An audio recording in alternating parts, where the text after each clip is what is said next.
Sinasabi ko sa inyong mga nakikinig sa akin, mahalin ninyo ang inyong mga kaaway at gawa ng mabuti ang mga napupuot sa inyo. Pagpalain ninyo ang sumusumpa sa inyo at ipanalangin ang mga nag-aapi sa inyo. Kapag sinampal ka sa isang pisngi, iharap mo rin ang kabila. Kapag inagaw ang iyong balabal, huwag mong ipagkait ang iyong baro. Bigyan mo ang bawat nanghihingi sa iyo. At kung may kumuha ng iyong ari-arian, huwag mo nang bawiin pa ang mga yon. Gawin ninyo sa iba ang ibig ninyong gawin nila sa inyo. Kung ang nagmamahal lamang sa inyo ang inyong mamahalin, ano pang gantimpala ang inyong hihintayin? Ang mga makasalanan man ay marunong ding magmahal sa mga nagmamahal sa kanila. Kung ang mga mabuti lamang sa inyo ang inyong gagawa ng mabuti, ano pang gantimpala ang inyong hihintayin? Kahit ang masasamang tao ay gumagawa rin yan. At kung ang makakabayad lamang ang inyong pauutangin, ano pang gantimpala ang iyong hihintayin? Kahit ang masasamang tao ay nagpapautang din sa kapwa nila masama sa pag-asang sila'y babayaran. Mahalin ninyo ang inyong mga kaaway at gumawa kayo ng mabuti. Magpautang kayo nang hindi umaasang kayo'y babayaran. Sa gayon, malaking gantimpala ang tatamuhin ninyo at kayo'y magiging mga anak ng kataas-taasang Diyos, sapagkat siya'y mabuti kahit sa masasama at sa mga hindi marunong tumanaw ng utang na loob.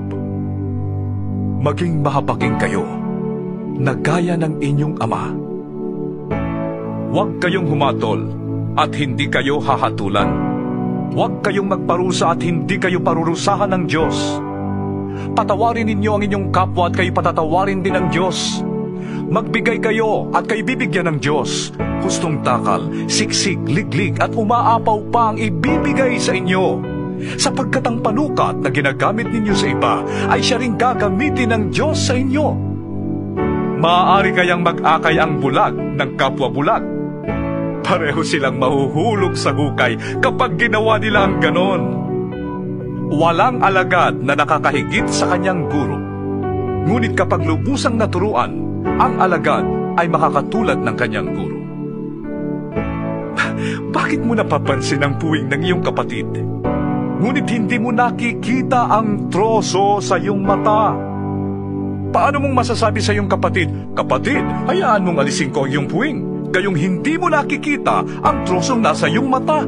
Mapagkunwari. Alisin mo muna ang troso sa iyong mata nang makakita kang mabuti. Sa gayon, maalis mo na ang puwing ng iyong kapatid. Walang mabuting punong kahoy ang namumunga ng masama, at wala ring masamang puno ang namumunga ng mabuti. Nakikilala ang bawat puno sa pamamagitan ng kanilang bunga, sapagkat hindi nakakapitas ng igos sa matitinik na halaman o ng ubas sa mga dawag.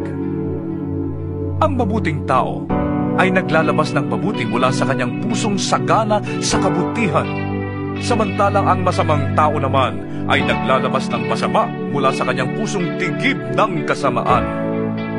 Sapagkat kung ano ang nag-uumapaw sa puso, ay siyang sinasabi ng labi.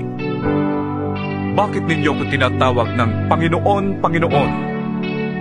Gayong hindi naman ninyo tinutupad ang sinasabi ko.